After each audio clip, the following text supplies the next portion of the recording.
Hello everyone, welcome back to our YouTube class. तो आज की इस वीडियो में आप सभी का स्वागत है। तो ये बेसिकली हमारी फर्स्ट क्लास है जिसमें हम स्टार्ट करने वाले हैं नए सब्जेक्ट को, and that is communication in everyday life. तो ये हमारी फर्स्ट क्लास है जिसमें अपने नए सब्जेक्ट को स्टार्ट करेंगे। तो वीडियो के एंड तक जरूर बने रहना। साथ ही क्लास के एंड में अगर आपको सही लगे कि क्लासेस में सही तरीके से चीज़ों को डिफाइन किया गया, वीडियो आपको सही लगे तो वीडियो को लाइक जरूर करना। एंड साथ ही अगर आप चैनल पर फर्स्ट टाइम विजिट करें तो चैनल को सब्सक्राइब जरूर कर लेना। तो स्टार्ट करते हैं आज की अपनी class without any further delay. तो फर्स्टली क्या है, क्लास स्टार्ट करने से पहले आपको पता होना चाहिए कि बेसिकली हम अपनी क्लास में किन चीज़ों को डिस्कस करने वाले हैं, या जो आपका सब्जेक्ट है इसमें कौन कौन से ऐसे यूनिट है जो आपके सब्जेक्ट के अंडर आते हैं। तो सबसे पहले आपको बताया गया है यूनिट नंबर 1 है जिसमें हम थ्योरी ऑफ कम्युनिकेशन के बारे में पढ़ने वाले हैं। यूनिट 2 है रीडिंग स्किल एंड यूनिट 3 है राइटिंग स्किल। तो बेसिकली ये हमारी यूनिट 1 to 3 है जिसको हम डिस्कस करेंगे अपनी क्लास के थ्रू। साथ ही एक वीडियो में चीज़ों को कवर करना थोड़ा सा इम्पॉसिबल हो जाता है, क्योंकि अगर एक ही वीडियो में आप सारी चीज़ों को समझ लेते हो तो उससे क्या है कि वीडियो इतना लेंथी नहीं बन पाता है, जिससे आप चीज़ों को सही तरीके से समझ नहीं पाते हो। तो हम क्या करेंगे, सारी क्लासेस को बिल्कुल 1 by 1 लेके चलेंगे जिसमें हम अच्छे तरीके से सारे टॉपिक को डिस्कस करेंगे। अगर चाहे हमारी क्लासेस जो है वो पार्ट के थ्रू डिवाइड हो जाए, बट हम सारी क्लासेस को काफ़ी अच्छे तरीके से करेंगे। अगर आपने प्रीवियस वीडियो देखा होगा तो आपको ऑलरेडी पता होगा कि हम चीज़ों को किस तरीके से डिस्कस करते हैं। और अगर आप नए हमारे फैमिली में जुड़े हो तो बस आगे वाली क्लासेस के थ्रू आप देख सकते हो। तो स्टार्ट करते हैं अपनी क्लास को। तो सबसे पहले बताया गया है इंट्रोडक्शन ऑफ कम्युनिकेशन। इंट्रोडक्शन का मतलब होता है कि जब आप किसी भी चीज़ को स्टार्ट करने से पहले उसके बारे में बेसिक सा इन्फॉर्मेशन लेना चाहते हो या बेसिक सी उस चीज़ों के बारे में समझने वाले हो, तो वो कहलाता है हमारा इंट्रोडक्शन।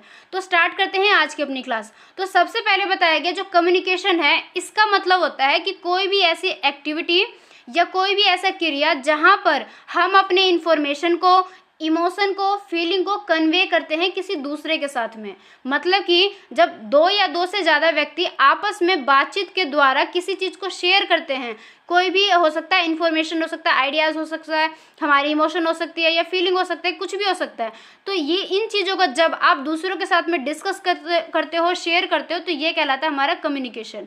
तो कम्युनिकेशन में इन सारी चीज़ों को इंक्लूड किया जाता है। जो आपका कम्युनिकेशन एक वर्ड है, इसको लैटिन शब्द के कम्युनिकेयर से लिया गया है जिसका मतलब होता है शेयर। साथ ही ये एक लैटिन शब्द के कम्युनियर से लिया गया है जिसका नाम है कॉमन, जिसका मतलब है कॉमननेस। तो ये हमारे कम्युनिकेशन के बारे में बेसिक सा इन्फॉर्मेशन था, जिसके थ्रू हम ये समझते हैं कि कम्युनिकेशन एक संप्रेषण है, एक संचार है जिसमें हम अपने इन सारी चीज़ों को शेयर करते हैं एक दूसरे के साथ में। तो ये था हमारा इंट्रोडक्शन, ये बेसिक सा चीज़ था, बस आपको इसके बारे में नॉलेज होनी चाहिए कि कम्युनिकेशन है क्या। जो हमारा मेन टॉपिक है वो स्टार्ट होता है यहाँ से डिफाइनिंग कम्युनिकेशन से, क्योंकि ये जो पॉइंट है यहाँ से काफ़ी ज़्यादा इंपॉर्टेंट है, और जो हमारा मेन एक क्लास है या बोल सकते हैं कि जो मेन टॉपिक है यहीं से स्टार्ट होता है। तो स्टार्ट करते हैं आज की अपनी क्लास को। तो सबसे पहले है डिफाइनिंग कम्युनिकेशन। ऐसे तो कम्युनिकेशन की बहुत सारी डेफिनेशन है, बट 1970 में कम्युनिकेशन की जो एक थ्योरी है उनको फ्रैंक डेंस ने डिस्कस किया था, जिसमें उन्होंने बताया था कि कम्युनिकेशन को प्रपोज किया जाता है एक्सपर्ट इन द फील्ड, कि किसी भी फील्ड में जब कोई पर्सन एक्सपर्ट हो जाता है, देन उन चीज़ों को वो दूसरों के साथ में शेयर करता है, तो वो हमारा वहाँ पे हो जाता है कम्युनिकेशन। और कम्युनिकेशन को एक्सपर्ट पर्सन के द्वारा इफेक्टिव कम्युनिकेशन को बनाया जाता है। तो ये हमारा डेफिनेशन है जिसमें इसको डिफाइन किया गया चीज़ों को कि कम्युनिकेशन है क्या। उसके बाद जो हमारा नेक्स्ट टॉपिक है that is process of communication. और यहाँ पे चाहे तो आप इसको मार्क कर लो, हाईलाइट कर लो, ये काफ़ी इंपॉर्टेंट टॉपिक है, क्योंकि जो हमारा मेन टॉपिक है यहीं से स्टार्ट होता है प्रोसेस ऑफ कम्युनिकेशन। कि क्वेश्चन में, जैसे एग्जाम में क्वेश्चन भी आता है व्हाट इज़ कम्युनिकेशन या प्रोसेस ऑफ कम्युनिकेशन, तो वहाँ पर आपको इन चीज़ों को ही वहाँ पर डिस्कस करना, वहाँ पर इन चीज़ों को ही लिखना है। तो यहाँ से आप सही तरीके से समझना चीज़ों को, बिल्कुल एक एक करके, कोई भी कन्फ्यूज़न आपको क्रिएट नहीं करना है, आपको कोई भी कन्फ्यूज़न नहीं रखना है, सारे कॉन्सेप्ट को सही तरीके से समझना है। तो सबसे पहले आप यहाँ पे देख सकते हो स्क्रीन पे प्रोसेस ऑफ कम्युनिकेशन है, जिसमें सबसे पहले सेंडर है। सेंडर को हम सेंडर भी कह सकते हैं एंड इनकोडर भी कह सकते हैं, जिसमें हम क्या करते हैं, सेंडर एक पर्सन है जो कि अपने इन्फॉर्मेशन को, विचारों को, फीलिंग को शेयर करेगा।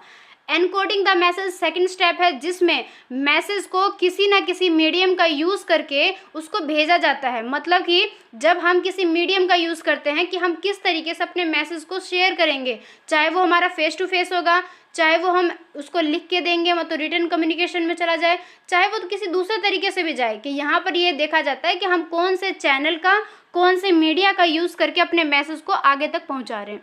देन उसके बाद आता है रिसीवर, या जिसको हम डिकोडर भी बोल सकते हैं। रिसीवर जो है प्राप्तकर्ता, जिसके पास मैसेज आता है, जो मैसेज को समझता है, देखता है कि मैसेज में क्या बताया गया है। देन उसके बाद जो फोर्थ पॉइंट होता है वो होता है decoding the message. Decoding the message का मतलब होता है कि जब रिसीवर के पास मैसेज आ जाता है, देन जब वो मैसेज को समझता है, चीज़ों को समझता है कि कम्युनिकेशन के अंदर या जो भी चीज़ उसके पास शेयर होके आई है उसमें एक्चुअल में है क्या, उसमें किन चीज़ों को डिस्कस किया गया है, बताया गया है, तो वो जो एक टाइम होता है जहाँ पर जो डिकोडर है इन सारी चीज़ों को समझता है, देखता है, तो वो जो टाइम है उसको हम कहेंगे डिकोडिंग द मैसेज, कि मैसेज को वो डिकोड कर रहा है, अपने तरफ से उसको चीज़ों को समझ रहा है। जैसे कि आप यहीं पे देख लो, अपने क्लास का एग्जांपल ले लेते हैं, मैं आपको चीज़ों को समझा रही हूँ, तो मैं कौन हूँ, यहाँ पर सेंडर हूँ, और मैं किसका यूज़ कर रही हूँ, मैं यहाँ पे नेट का यूज़ कर रही हूँ, मोबाइल फ़ोन का यूज़ कर रही हूँ, या आप देख सकते हो यहाँ पे पीडीएफ का यूज़ कर रही हूँ। तो मैंने इन सारी चीज़ों का जो यूज़ करके आपको चीज़ों को समझाया, ये हो जाएगा एनकोडिंग द मैसेज। और आप हो जाओगे रिसीवर, जिसको हम डिकोडर भी बोल सकते हैं, जिनके पास सारी चीज़ों को भेजी गई है। जैसे कि मैं आपको वीडियो क्लासेस प्रोवाइड कर रही हूँ, तो आप कौन हो, रिसीवर, जिसके पास सारी चीज़ें आ रही है। देन आप क्लासेस को सुन रहे हो, चीज़ों को देख रहे हो, सारी चीज़ों को समझ के, या आप वॉइस के थ्रू चीज़ों को कनेक्ट कर पा रहे हो कि मैं आपसे क्या बताना चाहती हूँ। तो यहाँ पर क्या हो रहा है, जब आप इस क्लास को समझ रहे हो, बिल्कुल इसी टाइम पे, स्पेसिफिक टाइम पे, जब आप मेरी क्लासेस को पढ़ के समझ रहे हो कि मैं आपसे क्या बता रही हूँ या मैं आपको क्या बताना चाहती हूँ, तो ये जो टाइम है जहाँ पर आप इन सारी चीज़ों को समझ रहे हो, तो वो हो जाएगा हमारा डिकोडिंग द मैसेज। तो आई थिंक आपको इस एग्जाम्पल के थ्रू क्लियर हो गया होगा। देन यहाँ पर एक बीच में एक पॉइंट आता है फीडबैक। फीडबैक का मतलब क्या होता है कि जब आप क्या करते हो, उन चीज़ों के बारे में रिप्लाई करते हो। जैसे कि आप क्लासेस का एग्जांपल ले लो, कि जब आपने क्लासेस को देख लिया, आपको सही तरीके से समझ आ गया, इट्स ओके।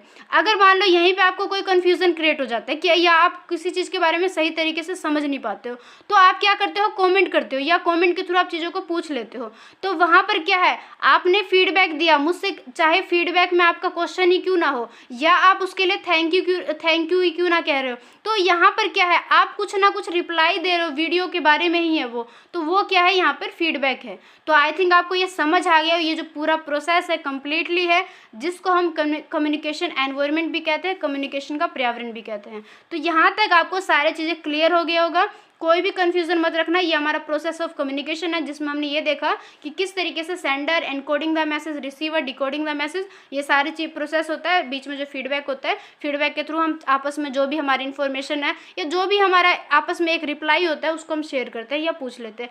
फीडबैक में हमारा कुछ भी हो सकता है, हम थैंक बोल सकते हैं, या हम किसी चीज़ों को पूछ सकते हैं, क्वेश्चन कर सकते हैं, या किसी और चीज़ के बारे में हम कुछ भी रिप्लाई कर रहे हैं, मतलब रिप्लाई करना ही मेन फीडबैक हो जाता है। तो आई थिंक यहाँ तक आपको क्लास में सारी चीज़ें समझ आ गया होगी, क्योंकि काफ़ी इजी तरीके से हमने चीज़ों को समझा है। देन उसके बाद हमारा जो नेक्स्ट टॉपिक है फंक्शन ऑफ कम्युनिकेशन, ये भी काफ़ी इंपॉर्टेंट टॉपिक है। देखो स्टार्टिंग के जितने भी टॉपिक है ये मोस्ट इंपॉर्टेंट है, क्योंकि कम्युनिकेशन के बारे में कोई भी क्वेश्चन आता है तो आपको क्या है, पहले बेसिक से उसके बारे में नॉलेज देनी पड़ती है, कि उस चीज़ों के बारे में आपको नॉलेज होनी चाहिए। तो ये सारे जो फर्स्ट स्टार्टिंग में जो पॉइंट आ रहे हैं काफ़ी ज़्यादा इंपॉर्टेंट है, तो इनको आप सही तरीके से समझना, अच्छे तरीके से एग्जाम में अटैम्प्ट करना। देन उसके बाद है फंक्शन ऑफ कम्युनिकेशन। इसके अंदर कुछ पॉइंट इंक्लूड की जाती है, पॉइंट के अंदर भी कुछ पॉइंट होते हैं जो कि फंक्शन ऑफ कम्युनिकेशन को डिफाइन करते हैं। तो सबसे पहले बताया गया है the function of communication differs from context to context, कि किस तरीके से कॉन्टेक्स्ट टू कॉन्टेक्स्ट चीज़ों को डिफाइन किया जाता है या शेयर की जाती है। सबसे पहले है इन द इंडिविजुअल कॉन्टेक्स्ट, कि अगर हम इंडिविजुअल कॉन्टेक्स्ट के रूप में देखा जाए, व्यक्तिगत रूप पे, तो किस तरीके से जो कम्युनिकेशन का जो फंक्शनिंग है वो किस तरीके से वर्क करता है। तो सबसे फर्स्ट पॉइंट बताया गया है इट्स प्रोवाइड नॉलेज, कि ये क्या है, हमें नॉलेज को प्रोवाइड करता है। इट प्रोवाइड्स नॉलेज, कि ये क्या करेगा, लोगों को, जो भी हमारे सामने वाला पर्सन है उसको नॉलेज प्रदान करेगा, उसको ज्ञान देगा किसी न किसी चीज़ के बारे में। तो ये हमारे कम्युनिकेशन के फंक्शन का जो फर्स्ट पॉइंट है, ये इंडिविजुअल कॉन्टेक्स्ट के अंदर आता है। देन उसके बाद है it gives way to commercial success, ये क्या करेगा, हमारे जॉब प्लेस पे, हमारे वर्क फील्ड पे हमें कॉमर्शियल सक्सेस प्रोवाइड करेगा। कॉमर्शियल सक्सेस का मतलब है कि जब आप किसी जॉब करते हो या जॉब प्लेस है, वर्क प्लेस है जहाँ पर आप अपने काम को करते हो, तो वहाँ पर जब आपस में लोगों के साथ में जो आपका कनेक्शन रहता है, रिलेशन रहता है, तो वो उन चीज़ों का सक्सेस करने में काफ़ी ज़्यादा हेल्प प्रोवाइड करेगा। देन उसके बाद जो थर्ड पॉइंट है, it enforce and adjust behavioural patterns. ये क्या करेगा, लोगों के साथ में आपके बिहेवियर को इन्फोर्स करेगा, एडजस्ट करेगा, या आपको एक सही तरीके से इफेक्टिव कम्युनिकेटर बनने में काफ़ी ज़्यादा हेल्प प्रोवाइड करेगा। ये इंडिविजुअल कॉन्टेक्स्ट का मतलब यही है कि ये हर एक पर्सन को, ईच पर्सन को किस तरीके से बेनिफिट प्रोवाइड करेगा या चीज़ों को किस तरीके से इसमें इंक्लूड की जाएगी। उसके बाद जो फोर्थ पॉइंट है, it helps in socialisation and building relationship. ये क्या करेगा, समाज के साथ में, जैसे कि आपको पता है हमारे घर मोहल्ले में एक समाज रहता है, सेम वैसे ही हमारे वर्क प्लेस पे भी एक समाज रहता है जहाँ पर हम मिल के किसी मेन काम को कंप्लीट करते हैं, मिलजुल कर मेन जो ऑब्जेक्टिव है उसको अचीव करते हैं। तो यहाँ पर क्या होगा कि ये हमारे सोशलाइजेशन में काफ़ी ज़्यादा हेल्प करेगा, साथ ही ये जो दूसरे लोगों के साथ में जो हमारा रिलेशनशिप है उसको मेंटेन करने में, स्ट्रॉन्ग बनाने में काफ़ी ज़्यादा हेल्प करेगा।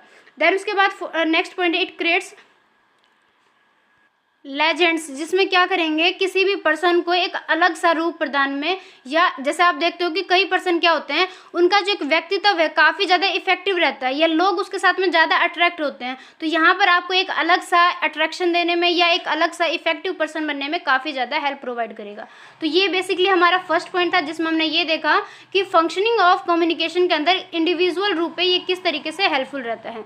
देन जो सेकंड पॉइंट है, इन द सोशल कॉन्टेक्स्ट, कि सोशल कॉन्टेक्स्ट के रूप में, सामाजिक रूप में ये किस तरीके से हेल्प प्रोवाइड करता है या किस तरीके से फंक्शनिंग ऑफ मैनेजमेंट का काम यहाँ पर होता है। तो सबसे फर्स्ट पॉइंट है, it educates people and makes them capable on various front, कि ये क्या करेगा, पर्सन को एजुकेट करने में हेल्प करेगा, साथ ही साथ ये कैपेबल बनाएगा कि ताकि हमारे सामने जो भी एक वर्क है या काम है उसको सही तरीके से करने में हमारे अंदर ये क्षमता होनी चाहिए। तो ये क्या करेगा, कम्युनिकेशन इसमें काफ़ी ज़्यादा हेल्प प्रोवाइड करेगा। क्योंकि जैसे कि देखो, आप क्लासेस का ही देख लो कि मैं आपको समझा रही हूँ चीज़ों को, तो ये क्या, मेरे अंदर कहीं ना कहीं कोई एक कैपेबिलिटी है कि मैं चीज़ों को डिस्कस कर पा रही हूँ। तो ये क्या है कि बताता है कि ये लोगों को कैपेबल बनने में हेल्प करता है ताकि वो अपने वर्क प्लेस पे चीज़ों को सही तरीके से मैनेज कर सके, उसके अंदर ये क्षमता होनी चाहिए।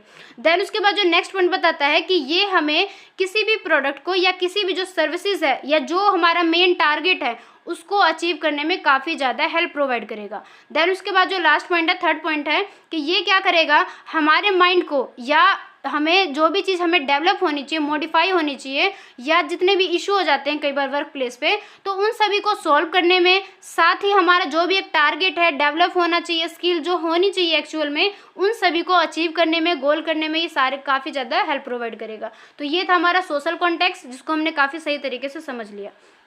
तो आई थिंक यहाँ तक आपको चीज़ें सही तरीके से क्लियर हो गया होगा। उसके बाद जो नेक्स्ट पॉइंट है ये हमें बताता है, कई बार क्या होता है कि कुछ ऐसी हमारी हैबिट्स बन जाती है या कुछ ऐसे प्रोडक्ट होते हैं, सर्विसेज होते हैं जो कि काफ़ी ज़्यादा हार्मफुल होते हैं। तो ये क्या करेगा, आपको उनके बारे में नॉलेज प्रोवाइड करने में या उन चीज़ों को सही तरीके से उसके बारे में आपको सॉल्व करने में काफ़ी ज़्यादा हेल्प प्रोवाइड करेगा। या बोल सकते हैं कि सोसाइटी में एक जनरली जो चीज़ हार्मफुल है उसको आपके बारे में सचेत करेगा। उसके बाद जो नेक्स्ट पॉइंट है ये बताएगा सोशल रिवोल्यूशन या ट्रांसफॉर्मेशन के में आपको प्रोवाइड करेगा, फैसिलिटीज़ को प्रोवाइड करेगा। ये आप यहाँ पे इस दो पॉइंट को रिपीट किया गया, तो इसको हम बस वही है, दोनों का मेन जो मतलब है कि प्रोवाइड करेगा आपको social revolution, transformation, and help करेगा आपको सोशल रिवोल्यूशन एंड ट्रांसफॉर्मेशन में। हेल्प भी करेगा, प्रोवाइड करेगा, दोनों का जो मेन मतलब है वही है। देन उसके बाद जो नेक्स्ट पॉइंट है ये बताएगा कि किस तरीके से आप चीज़ों को इंसिडेंशियल नेचुरली फंक्शनिंग को परफॉर्म कर पाओगे। मतलब कि जो आपका वर्क प्लेस है जहाँ पे फंक्शनिंग का जो भी काम जो आप पे डिपेंड है, आप उन चीज़ों को सही तरीके से परफॉर्म कर पाओगे। तो ये कैपेबिलिटी आपके अंदर आएगी, या जब आप टीम के साथ चीज़ों को कंप्लीट करते हो, सही तरीके से चीज़ों को कंप्लीट फॉर्म में लेके आते हो, तो ये सारी चीज़ें आपको परफॉर्म करने में हेल्प करेगा। उसके बाद जो नेक्स्ट पॉइंट है, लास्ट पॉइंट है इसका, it build and image of individuals और of non business organisation in the mind of the message, कि ये क्या करेगा, आपको इंडिविजुअली या नॉन बिजनेस ऑर्गेनाइजेशन के साथ ही आपको चीज़ों को बिल्डअप करने में, उसको बढ़ाने में हेल्प करेगा। तो ये था हमारा सोशल कॉन्टेक्स्ट, जहाँ पर एक वर्क प्लेस पे जितने भी पर्सन हैं उन सभी के विकास में, उनके डेवलप में, उनके स्किल में इन्हेंस करने में, प्रोवाइड करने में, तरह तरह की फैसिलिटीज़ देने में काफ़ी ज़्यादा हेल्प प्रोवाइड करेगा। तो ये हमारा सेकंड पॉइंट हो गया। देन उसके बाद जो थर्ड पॉइंट है, इन द ऑर्गेनाइजेशनल कॉन्टेक्स्ट, कि अब देखेंगे संगठनात्मक रूप पर, क्या संगठनात्मक लेवल पे ये किस तरीके से हेल्प करेगा। मतलब कि किसी भी बिजनेस के लिए या जो कोई एक फर्म जो काम कर रही है, वर्क कर रही है, उसके लिए जो कम्युनिकेशन है वो किस तरीके से फंक्शन करता है या किस तरीके से उनके लिए वो हेल्पफुल है। तो सबसे फर्स्ट पॉइंट बताया गया है, it serves as an essential tool, कि ये क्या करेगा, कम्युनिकेशन के अंदर लोगों के द्वारा ही क्या करेगा, कामों को कंप्लीट करने के लिए उनको एक इसेंशियल टूल प्रोवाइड करेगा। मतलब कि जो एक आवश्यक चीज़ें होनी चाहिए किसी भी व्यक्ति के रूप के पास में, या कोई भी जो पर्सन है जो वहाँ पे एट अ टाइम काम कर रहा है, तो उनके अंदर ये कैपेबिलिटी करेगा कि वो इसेंशियल टूल को प्रोवाइड कर सके। उसके बाद है डिसीजन मेकिंग में हेल्प करेगा, एम्प्लॉय को एनलाइट करने में हेल्प करेगा कि उनका जो एक विकास जो जिस तरीके से होना चाहिए या जिस तरीके से काम कंप्लीट होना चाहिए वो उनको सही तरीके से प्रोवाइड करेगा। इन्फॉर्म करेगा सारी चीज़ों को, ऑब्लिगेशन जो हमारा होना चाहिए या एक एम्प्लॉय को क्या करना है क्या नहीं करना, उसके बारे में हम उनको जब बताएंगे। मान लो कि जो टॉप लेवल का मैनेजर है, जब वो दूसरे पर्सन को, जो पर्सन उसके नीचे काम कर रहे हैं, तो उनसे क्या काम करवाना है, उनसे क्या काम नहीं करवाना है, क्या ऑब्लिगेशन होनी चाहिए, क्या ऑब्जेक्टिव होने चाहिए, तो ये सारी चीज़ें इन्फॉर्म करने में हेल्प करेगा। देन उसके बाद जो पॉइंट है, ये एम्प्लॉयर और एम्प्लॉय के बीच में जो रिलेशन होना चाहिए, एक्चुअल में गुड रिलेशन जो होना चाहिए, उसको मेंटेन करेगा या उसको बिल्डअप करेगा। एम्प्लॉयर कौन है यहाँ पर, जो पर्सन हमारे कंपनी में काम कर रहे हैं, और एम्प्लॉय कौन है, जो वहाँ पे लोगों को काम प्रोवाइड कर, मतलब कि एज अ मालिक जो वहाँ पे काम कर रहा है, कि जो आपस में, मतलब कि किसी बिजनेस को उसने सेटअप कर रखा है और अपने अंडर लोगों को रख रखा है, तो वो क्या एज अ ओनर भी काम कर रहा है, या हो सकता है मैनेजर भी हो वहाँ पे, ओनर वहाँ पे उस टाइम पे काम ना कर रहा हो, ऐसा हो सकता है कि मैनेजर के द्वारा ही सारे काम को वहाँ पे कंप्लीट किए जा रहे हैं। तो ये एम्प्लॉयर और एम्प्लॉय के बीच में रिलेशन को गुड करेगा या उनको इन्हेंस करेगा। उसके बाद है, ये मैनेजमेंट प्रोसेस के अंदर फैसिलिटीज़ को प्रोवाइड करेगा, चीज़ों को सही तरीके से फिट रखेगा, या जो एक एनवायरनमेंट जो होना चाहिए मेंबर्स के बीच में, एक्सटर्नली भी और इंटरनली भी। इस लाइन का मतलब क्या है कि जब हमारे बिजनेस के अंदर हमारे बिजनेस के अंदर जो पर्सन काम कर रहे हैं, उनके बीच में जो रिलेशन होना चाहिए वो, या उनके पास जो पर्यावरण होना चाहिए उसको मेंटेन करेगा, इंटरेक्ट करेगा। साथ ही जो पर्सन एक्सटर्नली, मतलब बिजनेस के बाहर वाले जो पर्सन जो हमारे बिजनेस के साथ में जुड़े हुए हैं, मतलब कि एग्जाम्पल के लिए हो सकता है इन्वेस्टर हो गए, गवर्नमेंट गवर्नमेंट हो गई हमारे, और जैसे कि जितने भी ऐसे पर्सन हैं जो कि हमें फैसिलिटीज़ प्रोवाइड कर रहे हैं, हमें रॉ मटेरियल प्रोवाइड कर रहे हैं, या कई ऐसे पर्सन हो सकते हैं जो हमारे बिजनेस के साथ में जुड़े हुए हैं। तो ये क्या करेगा, एक्सटर्नली जो पर्सन जुड़े हुए, बाहरी व्यक्ति जो हमारे बिजनेस के साथ में जुड़े हुए हैं, उनके साथ में भी, और जो बिजनेस के अंदर जो व्यक्ति है, एम्प्लॉयर है, उनके साथ भी सही तरीके से जो रिलेशन होना चाहिए आपस में, उनको मेंटेन करेगा, उनको इंटरेक्ट करेगा। देन उसके बाद है, ये चीज़ों को कोऑर्डिनेट करेगा। कोऑर्डिनेट का मतलब होता है समन्वय करना है, किसी भी चीज़ के बीच में आपस में जो एक समन्वय होना चाहिए, कोऑर्डिनेशन होना चाहिए, उसको मेंटेन करेगा। प्रोवाइड करेगा ये लीडरशिप इफेक्टिवनेस को, कि एक लीडर के पास में कौन कौन से ऐसे इफेक्टिव तरीके होने चाहिए ताकि वो दूसरों पर्सन से काम को करवा सके। तो ये क्या करेगा, लीडरशिप को इन्हेंस करेगा, उसको प्रमोट करेगा, ताकि जो लीडरशिप है वो काफ़ी ज़्यादा इफेक्टिव हो सके। फीडबैक करने में काफ़ी ज़्यादा हेल्प करेगा। जैसे जो हमारे नीचे, मतलब हमारे नीचे का मतलब है कि अगर हम टॉप लेवल पे एज अ मैनेजर या एज अ ओनर वर्क कर रहे हैं, तो हमारे अंडर जितने भी पर्सन काम कर रहे हैं, एम्प्लॉयर जो काम कर रहे हैं, उनके पास में फीडबैक पहुंचाने में या उनसे फीडबैक लेने में ये हेल्प करेगा। कैसे हेल्प करेगा, क्योंकि कम्युनिकेशन के अंडर ही तो हम क्या करते हैं, इन्फॉर्मेशन को, आइडियाज़ को, फीलिंग को हम शेयर करते हैं। तो ये क्या करेगा, अगर हम कुछ बताना चाह रहे हैं उसको भी शेयर करने में हेल्प करेगा। अगर जो हमारे एम्प्लॉय है वो हमसे कुछ बताना चाहते हैं तो वो भी क्या करेगा, यहाँ पे हेल्प करेगा, क्योंकि बातचीत जो है वो कम्युनिकेशन के थ्रू ही की जाएगी, और कम्युनिकेशन के थ्रू ही हम क्या करेंगे, आपस में चीज़ों को डिस्कस कर पाएंगे या शेयर कर पाएंगे। तो ये इन चीज़ों को प्रमोट करेगा। उसके बाद ये कंट्रोलिंग का जो परफॉर्मेंस होना चाहिए उसको इवेलुएट करेगा, उसको बढ़ावा देगा, या बोल सकते हैं कि कंट्रोलिंग में हेल्प प्रोवाइड करेगा। तो ये था हमारा एक बेसिक सा पॉइंट जिसको हमने डिस्कस कर लिया। तो आई थिंक आपको समझ आ गया होगा कि फंक्शन ऑफ कम्युनिकेशन है क्या। यहाँ से देखो मेन 2 क्वेश्चन यहाँ से आते हैं फर्स्ट क्वेश्चन है, what is the function of communication in the social context. तो यहाँ पर आप देख सकते हो सोशल कॉन्टेक्स्ट यहाँ से हमने स्टार्ट किया था, यहाँ से लेके और यहाँ तक हमारा था। तो इस क्वेश्चन का ये इसका आंसर बन जाएगा, जिसको अभी अभी हमने डिस्कस कर लिया है। देन उसके बाद है, what function does communication fulfil in the context of an organisation, कि कौन कौन से ऐसे फंक्शन है जो कि ऑर्गेनाइजेशन के अंदर कम्युनिकेशन के थ्रू उसको फुलफिल किया जाता है। तो यहाँ पे आप देख सकते हो अभी हमने डिस्कस किया है ऑर्गेनाइजेशन के अंदर कम्युनिकेशन का क्या क्या रोल है, या कौन कौन से ऐसे फंक्शनिंग है जो कि कम्युनिकेशन के अंडर किए जाते हैं। तो आई थिंक आपको यहाँ तक सारी चीज़ें सही तरीके से क्लियर हो गई होगी, कोई भी कन्फ्यूज़न नहीं बना होगा, क्योंकि यहाँ पे जो लैंग्वेज यहाँ पे लिखी हुई है ये भी काफ़ी इजी है, और जो क्लासेस में हमने डिस्कस किया वो भी काफ़ी इजी लैंग्वेज में किया। तो आई थिंक आपको यहाँ तक सही तरीके से चीज़ें समझ आ गई होगी, कोई भी कन्फ्यूज़न मत रखना, चीज़ों को सही तरीके से समझना, क्योंकि जब आप चीज़ों को सही तरीके से समझोगे तभी आप एग्ज़ाम में सही तरीके से क्वेश्चन को अटेम्प्ट कर पाओगे। तो इसलिए सही तरीके से समझना। तो मेरे हिसाब से तो मैंने काफ़ी अच्छे तरीके से समझाया, फिर भी अगर कहीं पे कोई डाउट हो तो आप मुझसे पूछ सकते हो। तो आज की इस क्लास में बस इतना ही करते हैं, मिलते हैं अपने नेक्स्ट वीडियो में, जिसमें स्टार्ट करेंगे एक नए टॉपिक को, दैट इज़ इफेक्टिव कम्युनिकेशन। इसको भी काफ़ी अच्छे तरीके से समझेंगे, तो नेक्स्ट क्लास में भी ज़रूर बने रहना। साथ ही अगर आपको आज की क्लास सही लगे, आपके कॉन्सेप्ट सही तरीके से समझ आ गए होगे, तो वीडियो को लाइक ज़रूर करना। एंड अगर आप चैनल पर फर्स्ट टाइम विजिट करो तो चैनल को सब्सक्राइब जरूर कर लेना। मिलते हैं अपने नेक्स्ट वीडियो में, जिसमें स्टार्ट करेंगे अपने नए टॉपिक को। तो आज की क्लास में बस इतना ही, मिलते हैं अपने नेक्स्ट वीडियो में।